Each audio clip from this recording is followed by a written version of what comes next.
মোহাম্মদ সুজন, আমি বাংলাদেশের একটা আলোচিত লোক। কি ধরনের আলোচিত লোক ভাইয়া একটু বলেন তো? মানে রিকশাওয়ালা সুজন। ও আচ্ছা আচ্ছা, আর কোন ধরনের পরিচয় আছে নাকি আপনার? জুলাই যুদ্ধের ভিতরে আমি একটা সম্মুখ সারির জুলাই যোদ্ধা। কি ধরনের যুদ্ধ করছিলেন ভাইয়া? আমি বহুত আহত যুদ্ধ করে করছি। আহত যোদ্ধাদের করছিল আর পাশাপাশি একটা সিলট দিছিল। আমি এখন কাজ করি, একটা ভালো জায়গায় কাজ করি দেখে একটু ভালো পরিবর্তনে থাকি, একটু ভালো পোশাক পরি। এই তো ভাইয়া আপনি কোথায় কাজ করেন এখন? আমি এখন চাকরি করি মাস্টার রুলে। কি ধরনের কাজ করেন ভাইয়া একটু বলেন তো? স্যারেদের চাচু কাগজপত্র এইসব আগুয়ে দেওয়ানোর চাকরি।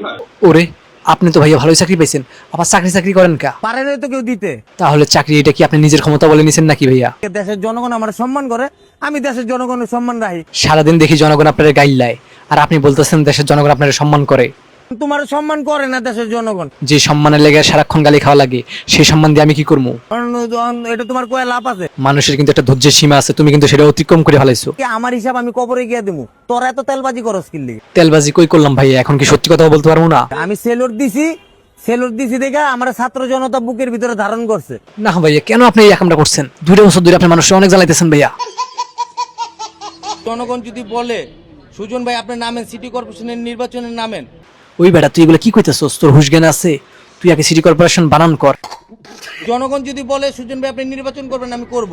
আর যদি জনগণ যদি না বলে তাহলে আমি করব না। ভাই আপনি টাকা কই পাবেন নির্বাচন করার লেগে? জনগণ আমাকে সাহায্য করবে, আমি নির্বাচন করব জনগণের পয়সা দিয়ে। জনগণের টাকা দিয়ে সে নির্বাচন করবে, তার কনফিডেন্সটা দেখেন ভাই।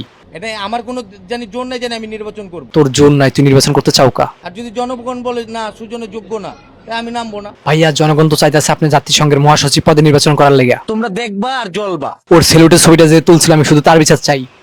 ওর এই ছবিটার লেগে আজকে এত যন্ত্রণা সহ্য করা লাগতেছে।